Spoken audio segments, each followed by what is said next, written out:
तो गाइस कैसे हैं आप सब लोग। डार्क स्पिरिट के एपिसोड 247 के साथ हाजिर हूँ। लास्ट टाइम मैंने इसकी एपिसोड अपलोड नहीं क्योंकि सिर्फ एक ही चैप्टर रिलीज हुआ था और वो काफी छोटा था, की वजह से मैं वेट कर रहा था ताकि दूसरा चैप्टर भी साथ ही रिलीज हो जाए तो पूरी एपिसोड बन जाए। पिछली एपिसोड में हमने देखा था कि हमारा लिन फेंग यहाँ पर जो एनवीज होते हैं उन सभी को एक एक करके चैलेंज कर रहा होता है। वो सबसे पहले 6 एनवी को चैलेंज करता है और उसके बाद 5th को चैलेंज करता है। 5th भी उसकी ऑफर को रिजेक्ट कर देता है। फिर वो 4th के पास आता है और उसे भी चैलेंज करता है। हम लोगों ने यहाँ पर एपिसोड को एंड किया था। क्या 4th एनवी उसकी इस ऑफर को मानेगा, यानी कि उसके चैलेंज को एक्सेप्ट करेगा, उससे फाइट करेगा या नहीं, क्योंकि लिन फेंग यहाँ पर उनको लाइफ एंड डेथ चैलेंज का कह रहा होता है। दोनों में से सिर्फ एक ही जिंदा बचेगा एंड पर। तो इस एपिसोड की शुरुआत में जियान चेंग सोच रहा होता है लिन फेंग यहाँ पर सभी को बारी बारी चैलेंज कर रहा है और अब वो 4th एनवी तक पहुंच चुका है। उसने 4th एनवी को चैलेंज किया है। आज यहाँ पर इसके चैलेंज को एक्सेप्ट करेगा या फिर ये भी अपनी हार मान लेगा। 4th एनवी सोच रहा होता है लगता है कि मुझे तो इस चैलेंज को एक्सेप्ट करना पड़ेगा, क्योंकि अगर मैं चैलेंज को एक्सेप्ट नहीं करूंगा तो हमारे टियानवी के एनवीज की बहुत ज्यादा इंसल्ट हो जाएगी। कि उसका प्रिंस उसे कहता है नहीं, तुम इस चैलेंज को एक्सेप्ट नहीं करना। 4th एनवी अपने प्रिंस की तरफ देखता है तो उसका प्रिंस जब उसे नो कहता है तो वो उसकी बात सुनने के बाद कहता है ठीक है, फिर मैं तुमसे फाइट नहीं करूंगा। फेंग उसकी बात सुनने के बाद 3rd एनवी के पास चला जाता है। वो 3rd एनवी के सामने खड़ा हो जाता है और उसे कहता है मैं लिन फेंग ज़ूजू कंट्री से तुम्हें चैलेंज करता हूँ, हम दोनों लाइफ एंड डेथ मैच खेलेंगे, क्या तुम मेरे चैलेंज को एक्सेप्ट करोगे। 3rd एनवी ने तो पहले भी उससे चैलेंज करने का कहा था। वो आगे से हंसना शुरू कर देता है और उसे कहता है हाँ क्यों नहीं, और वो बड़ी स्पीड से अपनी पावर्स को रिलीज करते हुए उसके ऊपर अटैक कर देता है। अपनी तलवार को लेकर लिन फेंग के ऊपर अटैक करता है और उसे कहता है लिन फेंग चलो रेडी हो जाओ। लिन फेंग जल्दी से जंप करते हुए पीछे की तरफ हटता है। फेंग जंप करते हुए पीछे हट रहा होता है तो 3rd एनवी अपने हाथ से अपनी तलवार को छोड़ देता है। उसकी तलवार उड़ती हुई लिन फेंग के पास से गुजर जाती है। लिन फेंग कहता है टियानफेंग सिटी के 3 डरपोक एनवीज के बाद अब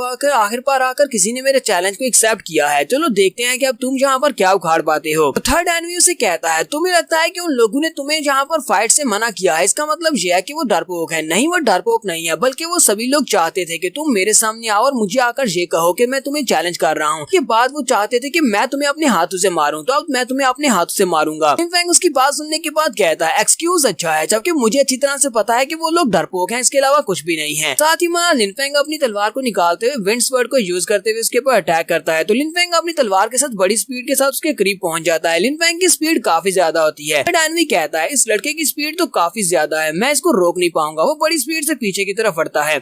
लिन फेंग भी जंप करते हुए पीछे हट जाता है। वो अपनी तलवार को जब घुमाकर उसके ऊपर अटैक कर रहा था तो उसका कंधा जख्मी हो जाता है। वो कहता है ये बंदा काफी ज्यादा डेंजरस है, मुझे काफी ज्यादा केयरफुल रहना पड़ेगा कि ये कहीं से भी मेरे ऊपर अटैक कर सकता है, क्योंकि इस लड़के की स्पीड ज्यादा है। अपनी पावर्स को रिलीज करते हुए अपने कंधे को वहाँ पर हील कर लेता है और उसके साथ ही वो अपनी एनर्जी से बनी हुई काफी सारी तलवारें निकालता है और इन तलवारों के साथ वहाँ पर एक स्टार स्वॉर्ड फॉर्मेशन बनाता है। लिन फेंग उसे कहता है तुमने यहाँ पर अपनी तलवार के साथ स्टार स्वॉर्ड फॉर्मेशन बना ली है, जबकि तलवार किसी का गला काटने के लिए होती है, तलवार को दूसरों को मारने के लिए यूज किया जाता है। 3rd एनवी उसे कहता है तुम्हें तलवारों के बारे में क्या पता हो, मैं तुम्हें यहाँ पर अपनी तलवारबाजी के डीप स्किल्स दिखाने वाला हूँ। लिन फेंग उसे कहता है चलो भी ठीक है, मैं भी यहाँ पर तुम्हें अपना स्वर्ड इंटेंट दिखाता हूँ। लिन फेंग वहाँ पर अपनी बॉडी के अंदर से काफी सारा पर्पल कलर का ऑरा रिलीज करता है और उसके साथ ही वो अपनी तलवार के ऊपर अपनी ब्लैक एनर्जी को रिलीज करता है। ये हमारा लिन फेंग की डेडली स्वर्ड है। जब वो अपनी डेडली स्वर्ड एनर्जी को रिलीज करता है तो वहाँ पर बहुत सारी रेड कलर की एनर्जी निकलती है। साथ ही हमारे लिन फेंग की आंखों का कलर भी चेंज हो जाता है और लिन फेंग की स्पीड भी पहले से काफी ज्यादा बढ़ जाती है। 3rd एनवी अपनी टेक्निक को रिलीज करने के बाद अपनी तलवार के साथ लिन फेंग के ऊपर अटैक करता है, जबकि हमारा लिन फेंग अपनी तलवार को सामने की तरफ करते हुए उसके स्टैब को वहीं पर ब्लॉक कर लेता है। फिर साथ ही वो हल्का सा मुस्कुराता है और अपने दूसरे हाथ में ब्लैक लोटस को एक्टिवेट करता है। 3rd एनवी समझ जाता है कि ये ब्लैक लोटस काफी ज्यादा पावरफुल है। वो कहता है मुझे जल्दी से पीछे हटना होगा, ये ब्लैक लोटस देखने में काफी ज्यादा डेंजरस लग रहा है, और वो जल्दी से जंप करते हुए पीछे की तरफ हटता है। तो वो अपनी स्टार स्वॉर्ड की पोजीशन को वहाँ पर चेंज करने लगता है, लेकिन हमारा लिन फेंग बड़ी स्पीड से उड़ता हुआ उसके पीछे वाली साइड पर पहुंच जाता है और उसके पीछे जाने के बाद वो अपने एक हाथ से उसके सर को पकड़ता है, फिर दूसरे हाथ में अपनी तलवार के साथ की तरफ उस तलवार को स्टैब करता है और उसकी बॉडी के अंदर अपनी तलवार को धंसाकर साथ ही ब्लैक लोटस के साथ उसकी बॉडी को वहीं पर जलाकर हाक कर देता है। इसके बाद लिन फेंग जंप करते हुए वहाँ पर नीचे उतर आता है। लिन फेंग नीचे उतरने के बाद आगे बढ़ता है और सीधा 2nd एनवी के सामने जाकर खड़ा हो जाता है। लिन फेंग 2nd एनवी से कहता है अब सिर्फ और सिर्फ तुम बचे हो। लिन फेंग तो अपने साथ यहाँ पर 5 कमजोर एनवीज को लेकर आया, जिनमें से कुछ तो डरपोक थे, तो बाकी के सभी बहुत ज्यादा कमजोर थे। अब तुम बचे हो 2nd एनवी, तो मैं यहाँ पर तुम्हें चैलेंज करता हूँ। 2nd एनवी काफी ज्यादा घबरा जाता है, जबकि उसी वक्त ड्रैगन माउंटेन के जो एम्बेसडर होते हैं वो वहाँ पर बीच में बोल पड़ते हैं। वो लिन फेंग से कहते हैं अब बस बहुत हो गया, तुम लोगों ने यहाँ पर बहुत सारी फाइट्स कर ली हैं, नहीं लगता कि अब तुम लोगों को यहाँ पर अपनी फाइटिंग को कंटिन्यू करना चाहिए, क्योंकि इसकी वजह से टियानफेंग सिटी और ज़ूजू कंट्री इन दोनों के दरमियान में जो दोस्ती है उसके रिश्ते में दरार पड़ सकती है। जियान चेंग भी लिन फेंग से कहता है ब्रदर लिन फेंग, मुझे लगता है कि अब बस बहुत हो गया, तुमने यहाँ पर काफी कुछ शो करवा दिया, बैठ जाओ। लिन फेंग उसकी बात सुनने के बाद कहता हाँ क्यों नहीं ब्रदर, मैं अभी जाकर बैठ जाता हूँ। साथ ही हमारा लिनफेंग अपनी मिडिल फिंगर उन सभी को दिखाते हुए कहता है कि तुम सभी के सभी 7 एनवीज जो कि टियानफेंग सिटी के बहुत ही पावरफुल 7 रैंकिंग के पावरफुल लोग हो, सभी लोग मेरे सामने कुछ भी नहीं हो। तुम सभी लोग डरपोक, बेशर्म और बेगैरत इंसान हो। इसकी वजह से वहाँ पर जितने भी एनवीज जिंदा बचे होते हैं वो सभी लोग बहुत ज्यादा गुस्सा हो जाते हैं और शर्मिंदगी के मारे वहाँ पर बोल भी नहीं पा रहे होते, क्योंकि तो इन सभी लोगों ने जहाँ पर होती तो इसके चैलेंज को एक्सेप्ट नहीं किया था। ड्रैगन एम्बेसडर उन लोगों से कहते हैं मुझे लगता है कि हम लोगों ने यहाँ पर काफी सारा मजा कर लिया है, हम लोग अपनी इस पार्टी को यहीं पर खत्म करते हैं और जाकर रेस्ट करते हैं। टियानफेंग सिटी का प्रिंस भी उठकर खड़ा हो जाता है और उनसे कहता है प्रिंस वुजा, अब तुम बताओ कि तुम इस बारे में क्या सोचते हो। वुजा उसे कहता है मैंने इस बारे में क्या सोचना है, मैंने पहले से तुम सभी लोगों के लिए अपने पैलेस में रूम्स बुक करवा दिए हैं, तुम्हारे रूम अच्छी तरह से तैयार कर दिए गए हैं, तुम सभी लोग जाकर अपने अपने रूम में आराम कर सकते हो, तुम सभी लोगों को कोई भी परेशानी नहीं होगी और अगर कुछ चाहिए होगा तो बता देना। प्रिंस चनफेंग उसे कहता है प्रिंस वुजा, तुम्हारा बहुत बहुत शुक्रिया जो तुमने हमारे लिए रूम्स को तैयार करवा दिया, लेकिन मुझे लगता है कि तुम्हें बाकी सभी के लिए रूम्स को तैयार करवाना चाहिए। और मेरे एनवीज, हम लोग टियानफेंग सिटी से पहली बार यहाँ पर इंपीरियल सिटी में आए हैं, तो हम लोग तुम्हारे इंपीरियल सिटी को विजिट करना चाहते हैं। तो आज रात तुम्हारे पूरे इंपीरियल सिटी को विजिट करेंगे, क्योंकि हम लोग यहाँ पर आराम नहीं करेंगे, इसी वजह से हम लोग यहाँ पर नहीं रुकेंगे। प्रिंस वुजा उसे कहता है चाचा ठीक है, फिर ठीक है, तुम अपने लोगों के साथ जाकर इंपीरियल सिटी को विजिट कर सकते हो। हमारा इंपीरियल सिटी एक बहुत ही खूबसूरत जगह है, तुम्हें यहाँ पर काफी कुछ देखने को मिलेगा। साथ ही वुजा उन सभी से कहता है ठीक है, सभी लोग जा सकते हैं। इस वुजा ड्रैगन एम्बेसडर से कहता है ड्रैगन एम्बेसडर आप मेरे साथ आए, मैं आपको आपके रूम तक ले चलता हूँ। ड्रैगन एम्बेसडर उसे कहते हैं प्रिंस वुजा, तुम वाकई में बहुत ज्यादा अच्छे लड़के हो, चलो ठीक है, मुझे अपने साथ ले चलो। के साथ ही प्रिंस चनफेंग भी अपने एनवीज से कहता है एनवीज चलो जल्दी से मेरे साथ चलो, और वो सारे के सारे एनवीज उसके साथ वहाँ से बाहर निकल जाते हैं। लिनफेंग आगे बढ़ता है, जिंजी से कहता है जिंजी चलो आओ मेरे साथ, मैं तुम्हें तुम्हारे घर तक वापस छोड़ाता हूँ, तुम्हारे रेजिडेंशियल एरिया तक। यहीं पर हमारे प्रिंस लैंग को भी दिखाते हैं। प्रिंस लैंग को पिछली एपिसोड में हमारे लिनफेंग ने धमकी दी थी। लिनफेंग ने उसे कहा था कि पार्टी के खत्म होने के बाद हम लोग आपस में ड्यूल करेंगे और आज तुम्हारा आखिरी दिन है, आज ही तुम मरने वाले हो। लैंग वहीं पर खड़ा सोच रहा होता है। लिनफेंग फिलहाल के लिए तो प्रिंसेस जिंजी को छोड़ने के लिए जा रहा है, लेकिन मुझे लगता है ये वापस जरूर आएगा और मुझे भी यहाँ पर वापस आना पड़ेगा, क्योंकि आज मेरा अंतिम दिन है, तो जो मैं कर सकता हूँ मैं करके आ जाता हूँ। प्रिंस लैंग भी वहाँ से बड़ी स्पीड से चला जाता है। तो यहीं पर हमारी एपिसोड 247 का एंड हो जाता है। एपिसोड की एक्सप्लेनेशन अच्छी लगी हो तो कमेंट करके जरूर बताइएगा। चैनल को सब्सक्राइब कर दे, वीडियो को लाइक और शेयर कर दे। शुक्रिया। डार्क स्पिरिट की एपिसोड 248 के साथ हाजिर हो। तो लास्ट एपिसोड के एंड पे हमने देखा था हमारा लिनफेंग थर्ड एनवी को चैलेंज करने के बाद उसे मार देता है और थर्ड एनवी के मरने के बाद बाकी के सारे एनवीज और उनके साथ उनका जो प्रिंस होता है वो लोग इस मैच को यहीं पर खत्म करते हैं और वहाँ से चले जाते हैं, क्योंकि एम्बेसडर उन लोगों से कहते हैं आजकल ये इतनी फाइट्स काफी रहेंगी, चलो यहाँ से चलते हैं और जाकर आराम करते हैं। हमारे लिनफेंग ने पिछली एपिसोड में प्रिंस लैंग को भी वार्निंग दी थी। उसने उसे कहा था कि इस बार इस कंपटीशन के खत्म होने के बाद इस पार्टी के खत्म होने के बाद वो उसे मार डालेगा, ये उसका आखिरी दिन है। लैंग भी वहाँ से चले जाते हैं क्योंकि लिनफेंग लास्ट सीन के ऊपर प्रिंसेस को छोड़ने के लिए वहाँ से जाता है। प्रिंस लैंग सोच रहे होते हैं मुझे जल्दी से जल्दी यहाँ से निकलना होगा, इससे पहले कि लिनफेंग मुझे मारने के लिए वापस आए। तो इस एपिसोड की शुरुआत प्रिंस लैंग से होती है। प्रिंस लैंग भागता हुआ जा रहा होता है, वहीं पर भागते हुए उसे नीचे जंगल में कुछ दिखाई देता है। वो वहाँ पर रुकता है और कहता है वहाँ पर नीचे क्या है, लगता तो नहीं कि लिनफेंग होगा, क्योंकि लिनफेंग तो प्रिंसेस को छोड़ने के लिए गया था, मुझे यहाँ पर ऐसे कैसे आ सकता है। चलो चल के देख कर आता हूँ कि आखिर वहाँ पर कौन है जो कि मेरे पीछे पीछे मेरे साथ साथ आगे बढ़ रहा है। तो प्रिंस लैंग जल्दी से वहाँ पर जंगल में उतर आते हैं। वो जंगल में उतरते हैं और उसे कहते हैं मुझे पता है कि तुम मेरा पीछा कर रहे हो, इसलिए जल्दी से बाहर निकल आओ, इस तरह पीछा करने का कोई फायदा नहीं है, क्योंकि मैं पहले से नोटिस कर चुका हूँ। तो उसके सामने से लिटिल क्योंग बाहर निकलता है। लिनफेंग नहीं होता बल्कि उसका मॉन्स्टर विंग टाइगर होता है। तो प्रिंस लैंग के सामने निकलकर एक जोरदार दहाड़ लगाता है। प्रिंस लैंग भी देखकर बहुत ज्यादा हैरान हो जाता है और कहता है ये तो लिनफेंग का विंग टाइगर है, अगर ये यहाँ पर है तो इसका मतलब लिनफेंग भी यहीं पर आसपास ही होगा। प्रिंस लैंग ध्यान कहता है लेकिन लिनफेंग यहाँ पर कैसे हो सकता है, वो तो प्रिंसेस को छोड़ने के लिए उसके घर की तरफ गया था। लगता तो ऐसे ही कि जैसे लिनफेंग उसको उसके घर छोड़ने के लिए गया है और उसने सिर्फ और सिर्फ अपने विंग टाइगर को मेरे पर नजर रखने के लिए यहाँ पर भेजा है, सिर्फ और सिर्फ यही विंग टाइगर ही मेरे पीछे होगा। लगता है कि लिनफेंग ने पक्का फैसला कर लिया है, वो आज लास्ट में मुझे मार डालेगा, इसलिए मुझे पूरी कोशिश करना होगी यहाँ से भागने की। लैंग टियान जैसे वहाँ से जाने लगता है उसी वक्त लिनफेंग भी वहाँ पर पहुंच जाता है। लिनफेंग उसे कहता है प्रिंस लैंग तुम कहाँ पर जा रहे हो। वो उसे देखकर और भी ज्यादा घबरा जाता है और कहता है ये तो वाकई में लिनफेंग है, मुझे जल्दी से यहाँ से निकलना होगा। लिनफेंग से कहता है लिनफेंग तुम्हें मुझसे क्या चाहिए। इसे पहले से पता है कि उसे मारने वाला, लेकिन फिर भी ये बार बार उसे पूछेगा कि तुम्हें मुझसे क्या चाहिए। लिनफेंग उसे आगे से कोई भी जवाब नहीं देता। ये देखने के बाद तो प्रिंस लैंग टियान वहाँ पर पहले थोड़ी देर के लिए खामोश रहता है, फिर साथ ही वो चिल्लाकर उसे कहता है तुम्हें मुझसे कुछ भी नहीं चाहिए तो फिर मैं यहाँ से जा रहा हूँ, मैं जाने वाला हूँ। और बड़ी स्पीड से वो उड़ना स्टार्ट करता है और कहता है मुझे यहाँ से जाना होगा, क्योंकि ये तो आगे से कोई जवाब भी नहीं दे रहा। मुझे लगता है कि यहाँ पर मुझे मारने के लिए आया है, ये मेरे पर अटैक क्यों नहीं कर रहा, ये मुझे मार क्यों नहीं रहा। तो प्रिंस लैंग टियान आगे आगे उड़ रहा होता है, जबकि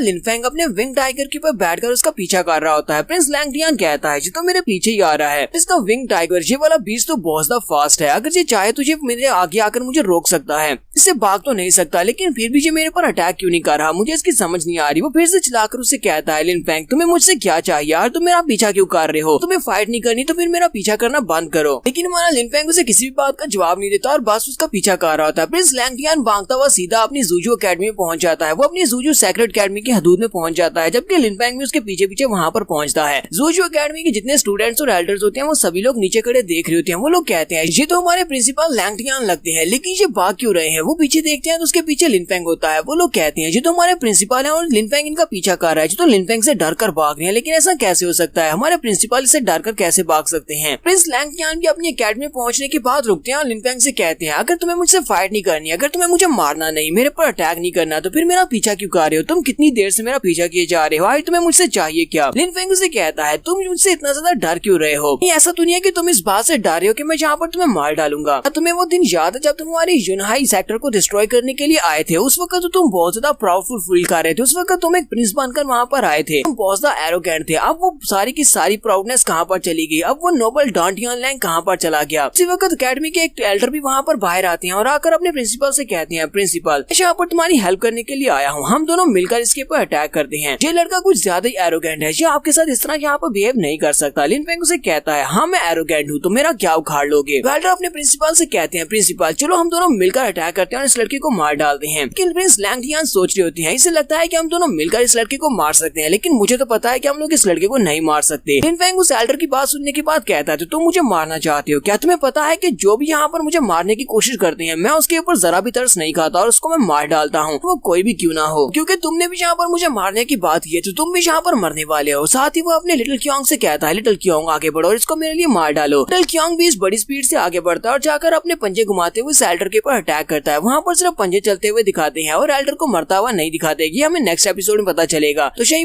गाइस कैसे हैं आप सब लोग, डार्क स्पिरिट के एपिसोड 249 के साथ हाजिर हो। तो लास्ट एपिसोड के एंड में हमने देखा था कि लिन फेंग अपने लिटिल क्योंग से कहता है जाओ जाकर उस एल्डर को मार डालो, क्योंकि जो भी मुझे धमकी देता है मैं उसको नहीं छोड़ता, मैं उसको मार डालता हूँ। लिटिल क्योंग बड़ी स्पीड से उड़ता हुआ आगे जाता है और जाकर उस एल्डर के ऊपर अपना पंजा मारता है। तो वो एल्डर भी अपने हाथ को सामने की तरफ करते हुए अपनी एनर्जी को रिलीज करते हुए लिटिल क्योंग के पंजे के अटैक को वहाँ पर ब्लॉक करने की कोशिश करते हैं, लेकिन उसका पंजा बड़ी आसानी के साथ टूट जाता है और एल्डर की चेस्ट के ऊपर पंजे का निशान बनता है। एल्डर भी इस बात से बहुत ज्यादा हैरान हो जाते हैं और कहते हैं ऐसा कैसे हो सकता है, इसका लिटिल क्योंग इतना ज्यादा पावरफुल कैसे हो सकता है, वाकई में कैंशियन फेरोशियस बीस्ट है, हमने इस तरह का फेरोशियस बीस्ट पहले कभी नहीं देखा, ये तो बहुत ज्यादा हॉरिफाइंग है। बाकी के सारे स्टूडेंट्स भी ये देखकर बहुत ज्यादा गुस्सा हो जाते हैं और कहते हैं ये फेरोशियस बीस्ट तो बहुत ज्यादा पावरफुल निकला, इसने हमारे एल्डर को जख्मी कर दिया, ये एल्डर हमारी एकेडमी के एक एल्डर है, अपने एल्डर्स को बचाने के लिए ऊपर जाना पड़ेगा। वो बाकी के स्टूडेंट से कहता है चलो मेरे साथ आओ, हम सभी लोग मिलकर ऊपर जाते हैं, जाकर इस फेरोशियस बीस्ट का मुकाबला करते हैं। इसी में अपनी पावर्स को रिलीज करते हुए ऊपर आने लगते हैं। उसी वक्त हमारा लिन फेंग उन लोगों से कहता है मेरी एक बात को कान खोलकर सुन लो, तो भी मेरे रास्ते में आने की कोशिश करता है वो मुझसे नहीं बचेगा। अगर तुम लोग आगे बढ़ोगे मेरे खिलाफ आओगे तो फिर इसका मतलब तुम मेरे दुश्मन हो और मैं अपने दुश्मनों को जान से मार डालता हूँ, चाहे आज या कल। सभी लोग उसकी बात सुनने के बाद बहुत ज्यादा घबरा जाते हैं और वहीं पर रुक जाते हैं। तो वो फेरोशियस बीस्ट यानी कि लिटिल क्योंग फिर से बड़ी स्पीड से आगे बढ़ता है एल्डर के ऊपर अटैक करने के लिए। अरे एल्डर फिर से उसके अटैक को ब्लॉक करने की कोशिश करते हैं, लेकिन इस बार वो लिटिल क्योंग उसकी मुंडी को काट देता है। वो अपना मुंह खोलता है और उसकी मुंडी को खा जाता है। बाकी सारे स्टूडेंट्स बहुत ज्यादा घबरा जाते हैं और कहते हैं ये मॉन्स्टर तो बहुत ज्यादा टेरिबल है, इसने तो हमारे एल्डर का सारी उखाड़ लिया, इसने तो उसका सारी खा लिया। प्रिंस लैंग भी काफी ज्यादा घबराए हुए होते हैं। वो लिन फेंग से कहते हैं लिन फेंग आए तुम्हें मुझसे चाहिए क्या, तुम क्या चाहते हो। जूजू अकेडमी के जितने स्टूडेंट्स होते हैं वो बहुत ज्यादा घबराए हुए होते हैं। वो कहते हैं अब यहाँ पर लिन फेंग को रोकने वाला कौन है, उसने हमारी अकेडमी के एक एल्डर को मार दिया और साथ में हमारे प्रिंसिपल भी यहाँ पर खड़े हैं, लेकिन प्रिंसिपल भी लिन फेंग से बहुत ज्यादा डरे हुए हैं। अगर हमारे प्रिंसिपल और हमारे एल्डर्स इसके सामने कुछ भी नहीं कर पा रहे तो ये लिन फेंग तो हम सभी को भी मार डालेगा। हमारे प्रिंसिपल भी हमें बचाने के लिए कुछ भी नहीं कर पा रहे। लिन फेंग उसे कहता है डांटियान लैंग क्या तुम्हें क्या लगता है कि मैं यहाँ पर होली अकेडमी ऑफ जूजू में क्या करने के लिए आया हूँ, तुम्हें नहीं लगता कि तुम्हारी जो होली अकेडमी ऑफ जूजू ये बहुत ज्यादा बेकार और बहुत ही घटिया है। लैंग उसे कहते हैं साफ साफ बताओ कि तुम चाहते क्या हो, यहाँ पर क्या करने के लिए आए हो, अगर मुझे मारने के लिए आए हो तो मुझे मारो और किस्सा खत्म करो।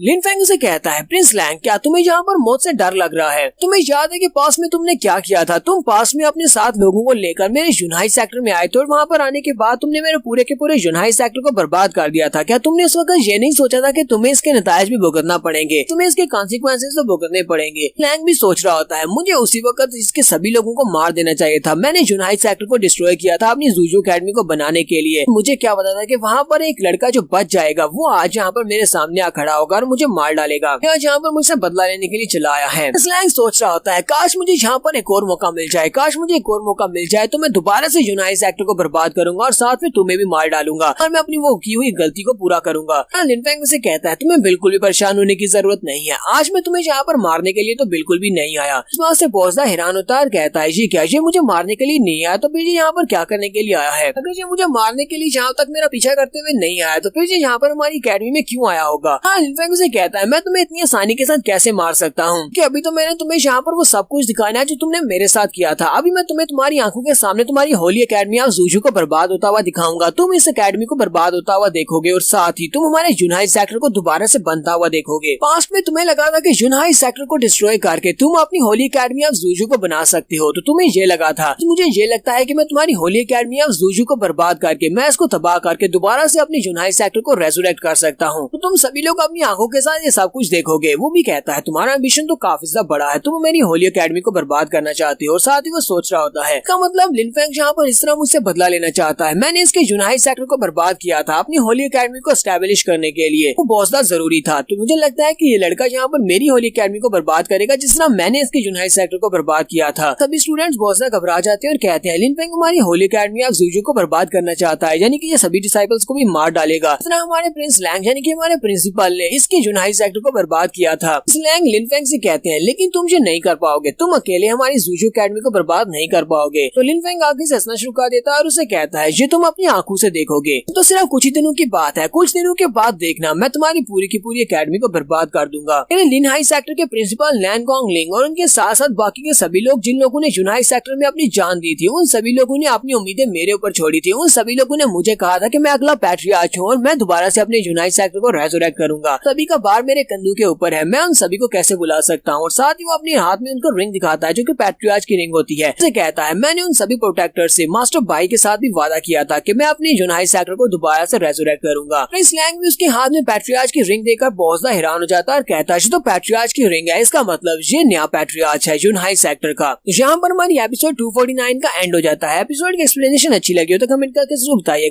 तो गाइस डार्क स्पिरिट के एपिसोड 250 के साथ हाजिर हो। तो लास्ट एपिसोड के एंड पे हमने देखा था कि हमारा लिनफेंग प्रिंस लैंग से कहता है, तुम्हारे जूजू अकेडमी की डिस्ट्रक्शन से मेरी जुनहाई अकेडमी दोबारा से बनेगी। मैं जहाँ पर अपनी जुनहाई अकेडमी को दोबारा से रेजुरेक्ट करूंगा। और साथ ही वो अपनी रिंग उसके सामने करता है, जिसे देखकर प्रिंस लैंग बहुत ज्यादा घबरा जाता है और कहता है, ये तो पैट्रियार्च की रिंग है। तो मतलब यह कि पैट्रियार्च ने मरने से पहले ये वाली रिंग लिनफेंग को दे दी थी। और ये बात भी वाकई में सच है कि ये दोबारा से अपने जुनहाई सेक्टर को बना सकता है क्योंकि ये सेक्टर का पैट्रियार्च है। क्या ये वाकई में अपने जुनहाई सेक्टर को वापस से बना लेगा? अगर जो वाकई में ऐसा कर लेता है तो क्या वाकई में इसका जुनहाई सेक्टर दोबारा से राइज कर पाएगा? लिनफेंग प्रिंस लैंग से कहता है, ठीक है अब इंतजार करो, बहुत ही जल्दी मैं जहाँ पर वापस आऊंगा तुम्हारी जूजू अकेडमी को बर्बाद करूंगा। मैं लिनफेंग वहाँ से बड़ी स्पीड से वापस की तरफ उड़ जाता है। प्रिंस लैंग और बाकी के सभी लोग वहाँ पर सोच रहे होते हैं कि ये लड़का यहाँ पर आया बिना किसी डर के और यहाँ पर आने के बाद इसने हमारे कैल्डर को भी मार दिया है, कैल्डर को मारा और साथ में हमारे प्रिंसिपल को धमकी भी दे दी, बहुत ही जल्दी जूजू अकेडमी को बर्बाद कर देगा। सभी स्टूडेंट्स कहते हैं लिनफेंग यहाँ पर जानबूझकर हमें जिंदा छोड़कर चला गया है। आज उसका मकसद यहाँ पर आकर सिर्फ और सिर्फ हमें धमकाना था, क्योंकि अगर वो चाहता तो हम सभी को यहाँ पर मार सकता था। फिर वो चाहता तो आसमान में उड़ने वाले उन सारे के सारे कल्टीवेटर्स को भी मार देता। और उसने यहाँ पर हमारे प्रिंसिपल को जान से इसलिए नहीं मारा क्योंकि वो चाहता है कि प्रिंसिपल अपनी आंखों के सामने अपनी जूजू अकेडमी को बर्बाद होता देखे। इसी वजह से वो हमारे प्रिंसिपल को भी छोड़कर चला गया है।